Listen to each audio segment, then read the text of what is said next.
Hi crafters, welcome! I have a video today for Pretty Pink Posh using almost exclusively Pretty Pink Posh products, and I want to show you how to create a bright and happy Halloween card using the dies by Pretty Pink Posh and the stamp set by My Favorite Things. Ignore the sticker, I wrote the wrong company on there. Sorry! I have a card base here made out of heavy cardstock by Simon Says Stamp. This cardstock doesn't bleed through, that's one of the benefits, and it's also very sturdy. I'm using the die here by Pretty Pink Posh to cut a banner. And I'm just making sure that everything fits here by adhering it temporarily with some post-it notes. And since I can run it through my die cut machine in one pass, I'm grabbing the companion die and placing it there, and I'm going to be listing all the supplies in the video description below so you know exactly what to get if you want to create a card just like this one. And I'm taping this down with a post-it note as well after I made sure that it's dead center. Now after I die cut this, I grabbed a piece of yellow cardstock and I'm just tracing the outline shape here because I want to create a yellow background, but I don't want it to extend beyond the tag shape, of course.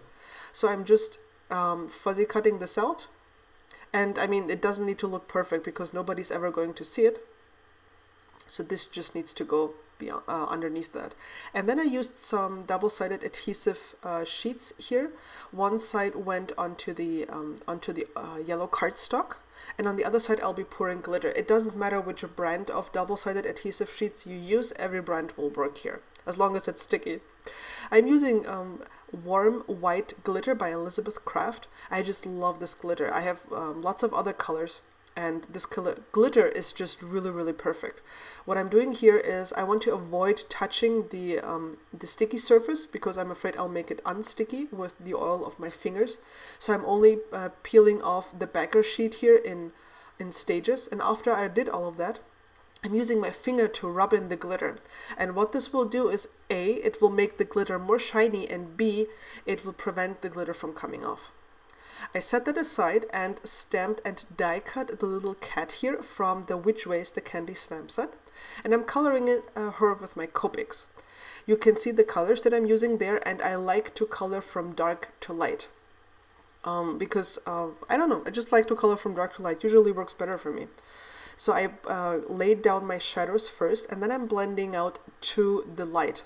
And I always try to make sure that I have very dark shadows and very light highlights. And you can see going from W9 to an N3 here gives me a lot of contrast. And it seems quite hard to blend there at times.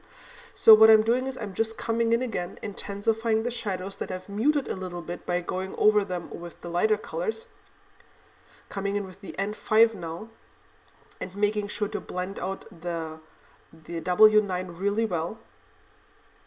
And now I'm coming back with my N3, and now it's much easier also again to blend towards the highlights, and you can see that I have a nice gradient here from dark to light. Now to make this tag a little bit more interesting, I grabbed my Inktense pencils, put some water on my brush here, and then I'm just flicking the brush over the tip of the pencil. And that's how I create the splatters here. You can do this with watercolor pencils as well. The Inktense pencils are more, permanent watercolory, but like watercolor pencils will work great for this as well. I've tried this in the past as well, and I'm just creating a really nice splatter effect. And I'm doing the same on the card base here.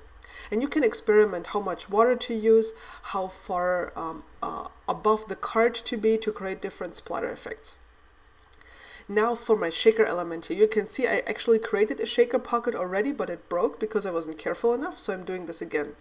I adhered some one-sided adhesive foil to the back of my cardstock here, of my tag, and that allows me to use my fuse tool to fuse another layer of foil on top of this adhesive foil that I put on my cardstock.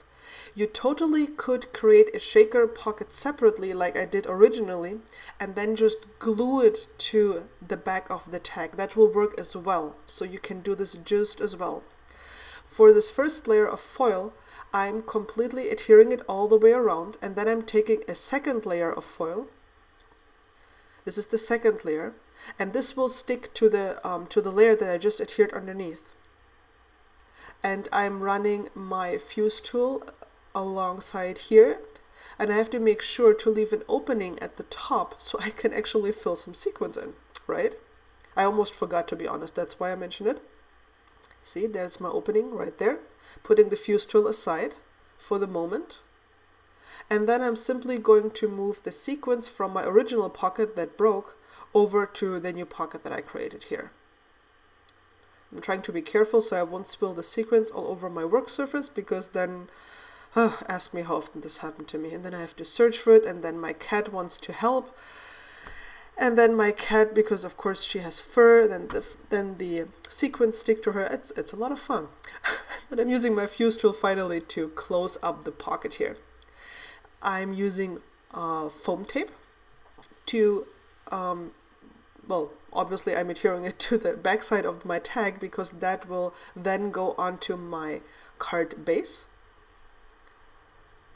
And I cut the regular foam tape in half. So oh no, actually see, I was too quick. Before I was doing that, I'm doing this so I can adhere my glittery yellow background here, because that's like a moon, right? That's actually what I was going for. I was going for a yellow moon. I hope you get that. Sorry if that wasn't obvious. And my cat's gonna go here. You can see I added some googly eyes to her, because that's just so much fun. Before I put all of this onto the card base, I'm adding my sentiment. I should have added that before I added the yellow background, but hey, I tend to forget that, so there. And because I know I want to add some twine later on, I'm stamping it towards the bottom of this tag. And you have to be careful with the VersaFine. It's a pigmenting, so it needs some time to dry. And here I have some very thin twine that I'm wrapping around my tag here, just a few times, so it looks a little bit more substantial than if I would do it just once. And I picked an orange-yellow color.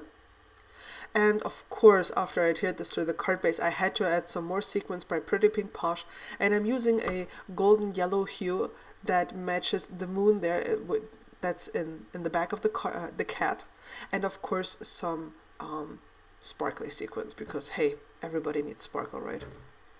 You can see I'm using my, that's not even the glossy accent, that's the multi-medium matte that I filled into this bottle, but I'm not very happy with the multi-medium matte, to be honest, with like how fast it dries up and everything, so I have to admit I'm more a fan of the glossy accents. Multi-medium matte is not really my thing.